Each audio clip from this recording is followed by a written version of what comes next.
Bismillahirrahmanirrahim. Assalamualaikum warahmatullahi wabarakatuh. Alhamdulillah. Alhamdulillahilladzi an'ama bi ni'matil iman wal islam wal afiyah. Asyhadu an la ilaha illallah la syarikalah wa asyhadu anna subhanahu abduhu wa waliyuh. Allahumma shalli wa sallim ala sayyidina subhanahu waliyullah wa ala nusabbi ajma'in wa ba'du. Hadirin wal hadirat keluarga besar Rajawali Nusantara di mana saya berada.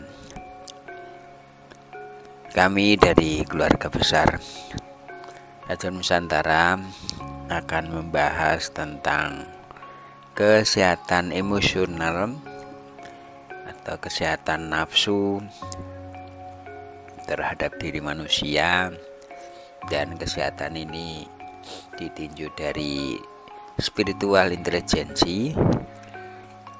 Jadi spiritual kita minta sama Allah SWT untuk diberikan informasi tentang kesehatan emosional atau kesehatan nafsu.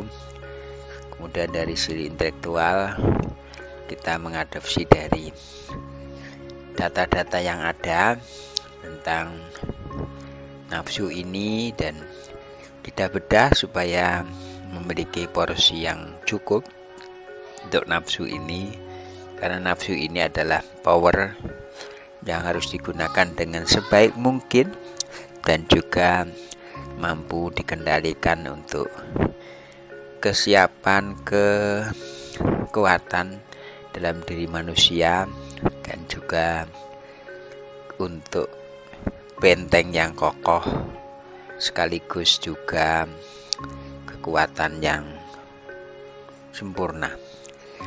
Hadirin rahimakumullah, kesehatan emosional atau nafsu ini dibagi menjadi 4. Yang pertama nafsu amarah, 2 nafsu lawamah, yang ketiga nafsu sufiyah, yang keempat nafsu mutmainah.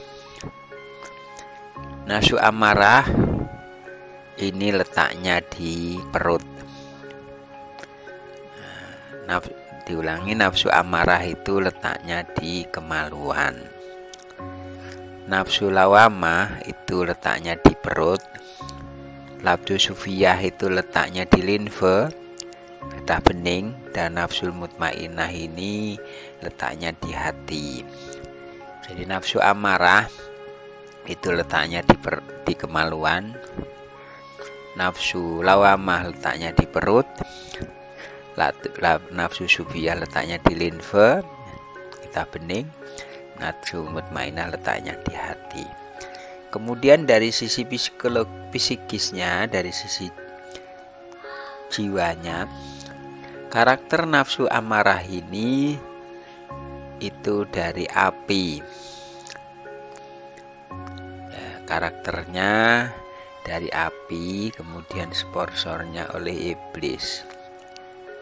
Kemudian nafsu lawamah ini dari angin, karakternya angin, sponsornya itu setan. Nafsu sufiyah ini dari air, sponsornya itu jin. Nafsu mutmainah ini dari tanah, sponsornya adalah malaikat. Hadirin rahimakumullah,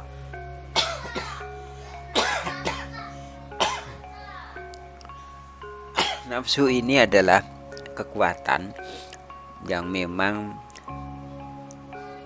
ada di dalam diri manusia, dan kekuatan itu tidak bisa dihilangkan. Jadi kekuatan ini sifatnya adalah karakteristik yang tidak bisa dihilangkan. Jadi amarah itu api, jadi adanya di kemaluan. Kemudian karakternya iblis itu egois, jadi karakternya egois, menang sendiri. Kemudian arogan dan juga sombong, itu karakter amarah. Kemudian karakternya lawamah. Lawamah itu angin, setan itu iri, dengki, jahil, kemudian juga hasud, hasad. Jadi hasadnya itu luar biasa, dengki, iri, dengkinya tinggi. Kemudian nafsu sufiyah, ini nafsu yang air, jin itu sok suci, dia juga suci sendiri, merasa suci, dan juga merasa paling baik, dan selalu pamer terhadap kebaikan kepada orang lain, riya. Kemudian nafsu mutmainnah ini tanah yang dari malaikat itu istiqomah, ya tenang, damai, dan juga kuat dalam menuju kebaikan. Hadirin rahimakumullah, kemudian kalau kita gunakan sinergi, nafsu amarah itu sinerginya adalah nafsu lawamah. Jadi iblis itu ya temannya adalah setan.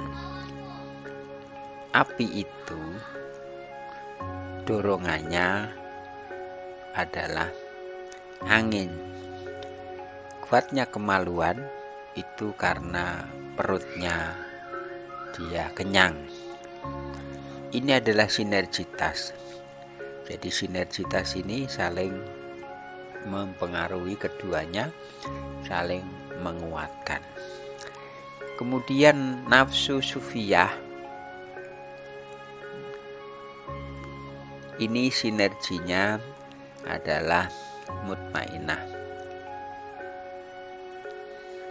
Dengan dia bersuci itu akan tenang.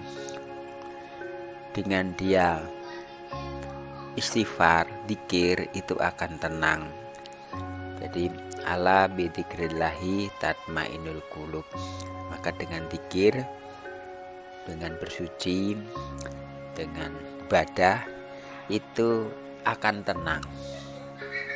Maka air itu, jin itu mendorong untuk berbuat baik dan disempurnakan dengan malaikat untuk kebaikan yang sempurna. Hati linfa itu, getah bening, mendorong untuk orang zikir, maka hatinya akan tenang. Air itu ketika bersama dengan tanah, maka tanahnya jadi subur. Hadirin rahimakumullah, ini adalah sinergitas. Jadi semua itu tidak bisa berjalan sendiri, namun semua itu harus memiliki sinergitas. Jadi amarah sinerginya dengan lawamah, sufiyah sinerginya dengan mutmainnah. Ini ketika kita melihat potensi-potensi. Kemudian kalau mau dilawan versus perlawanan, maka amarah ini versusnya lawannya adalah sufiyah. Kemudian lawamah itu lawannya adalah mutmainnah. Hadirin rahimakumullah, jadi ketika amarahnya tinggi, libidonya tinggi, maka itu bisa dikendalikan dengan sufiyah, dengan linfe. Jadi getah bening linfe itu akan menekan libido, akan menekan amarah, akan menekan power-power yang menciptakan amarah, bangkitnya amarah, bangkitnya libido, bangkitnya sifat keiblisan, bangkitnya api, maka bisa diredam dengan api, diredam dengan air, ya. Iblis diredam dengan jin, kemudian kemaluan diredam dengan linfe, sehingga itu menjadi stabil. Jadi kalau pengen amarahnya stabil, maka dilawan dengan sufiyah. Jadi lawannya api ya air. Jadi kalau api disiram air itu akan reda. Hadirin kemudian lawamah itu sifat iri, dengki, jahil itu akan bisa diredam dengan mutmainah, dengan ketenangan. Ketika ada iri, dengki, hasad, jahil semua, maka mutmainah akan mendorong untuk itu tidak baik buat kita. Kita nggak perlu sifat iri karena semua manusia itu memiliki jatah hidup yang berbeda-beda, punya rezeki yang berbeda-beda, punya rezeki dan punya permasalahan yang berbeda. Kemudian kalau keroncongan perut kita, maka yang bisa nekan itu adalah hati. Kita lagi puasa, mohon untuk tidak bergejolak. Perut yang kosong itu menjadi tenang ketika hatinya menekan. Nah, ketika setan itu dilawan dengan malaikat. Ketika angin dilawan oleh tanah. Jadi kalau setan dilawan dengan malaikat itu akan runtuh, lebur. Nah, angin dilawan dengan tanah nggak akan bisa menerbangkan tanah kecuali debu-debu kecil. Hadirin rahimakumullah, ini adalah satu potensi dalam diri manusia. Jadi supaya kita ini memiliki kekuatan yang stabil, kemudian kekuatan ini adalah bagian dari fasilitas hidup. Nah, hadirin rahimakumullah, ketika kita ini punya amalan, ada orang punya amalan beraja mesti, kemudian sevi angin, kemudian gelap ngampar, kemudian ladune, itu sebenarnya ada di dalam nafsu ini. Jadi kalau nafsunya beraja mesti, ya jadi kalau amalannya beraja mesti itu memperkuat amarah, karena api ketemu api. Kalau sevi angin itu memperkuat lawamah. Kemudian kalau gelap ngampar atau gizibarki, gelap ngampar, itu memperkuat sufiyah. Kalau ladune itu memperkuat mutmainah. Jadi ini adalah amalan-amalan yang nanti akan menjadi power.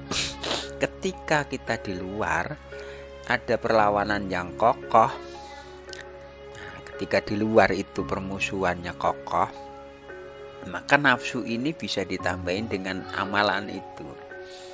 Kalau orang amarah ya lawannya amarah, sufiyah lawannya ya sufiyah, lawamah lawannya lawamah, mutmainah lawannya mutmainah.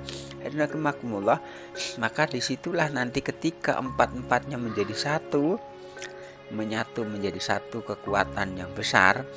Jadi kekuatan amarah melebur menjadi satu ke sufiyah, kekuatan lawamah melebur ke mutmainah, dan tiga-tiganya ini bisa diredam untuk menjadi satu, yaitu mutmainah. Maka mutmainah ini yang akan mendapatkan kebaikan yang sempurna. Sebagaimana firman Allah, ya ayyuhan nafsul mutmainah irji'i ila rabbiki radiyatan mardiyah fadkhuli fi ibadi fadkhuli jannati. Hei jiwa-jiwa yang tenang, ya ayyuhan nafsul mutmainah irji'i ila rabbiki radiyatan mardiyah. Irji'i, pulanglah. Irji'i radiyatan mardiyah, aku ridho, kamu juga ridho. Fadkhuli fi ibadi, masuklah kelompok hamba-hambaku. Fadkhuli jannati, masuk dalam surgaku. Maka kemenangan amarah, lawamah, sufiyah mendapatkan mendukung tentang mutmainah, maka inilah nafsu mutmainnah yang didasari dengan keilmuan laduni mampu menjadikan kemenangan yang sempurna, radiyatan mardiyah, atas ridhonya Allah, dan manusia kita juga diridhoi Allah SWT. Nafsu ini tidak bisa dihilangkan karena ini fasilitas, juga tidak boleh dibiarkan. Kalau amarah dibiarkan liar, maka akan membakar dirinya. Kalau kemaluan ini dibiarkan, tidak disalurkan pada tempatnya, maka akan menjadi bahaya untuk keselamatan dan sekaligus bahaya di hadapan Allah karena melanggar aturan Allah. Kalau lawamah, sifat iri dengki ini dibiarkan, sama dengan perut ini dibiarkan dengan kekenyangan terus tanpa diredam dengan puasa, maka tentu dunia akan dihabiskan hanya dengan untuk makan, maka itu akan menghabiskan semua yang potensi yang ada dengan hanya satu sebagai alat pemuas perut, dan perut tidak pernah puas. Hadirin rahimakumullah, begitu juga Sufiyah. Kalau sok suci yang kita punyai ini kemudian merasa paling hebat, pamer dan semua itu kita biarkan, tentu akan merusak menjadi ujub dan takabur nantinya. Maka kita menangkan mutmainnah.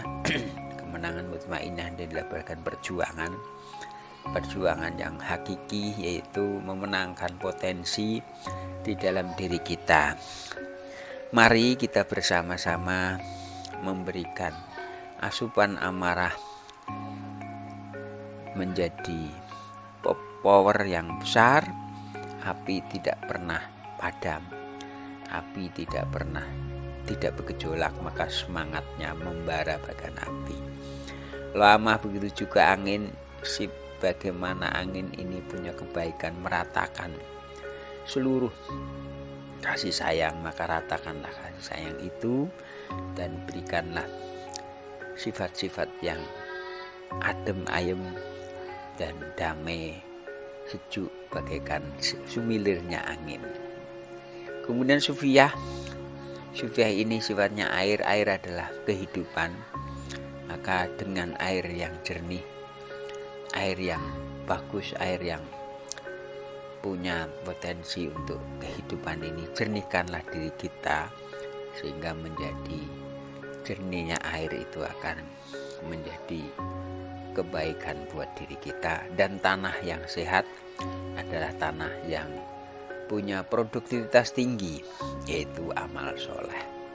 Tanamilah tanah-tanah kita ini dengan tanaman kebaikan, amanu wa sholihah, dan juga singkirkan sifat-sifat arogan, iri dengki, dan tumbuhkan percaya diri dengan kepercayaan yang penuh, sehingga nafsu amarah lawamah mutmainnah dapat terkendali dengan baik, mendapatkan kemenangan di nafsu mutmainnah, dan insya Allah ridha Allah didapatkan oleh kita semua.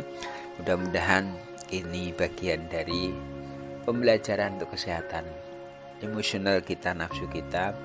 Syarat nafsu kita berarti terkendali semua dengan diarahkan kepada nafsu satu, yaitu mutmainnah.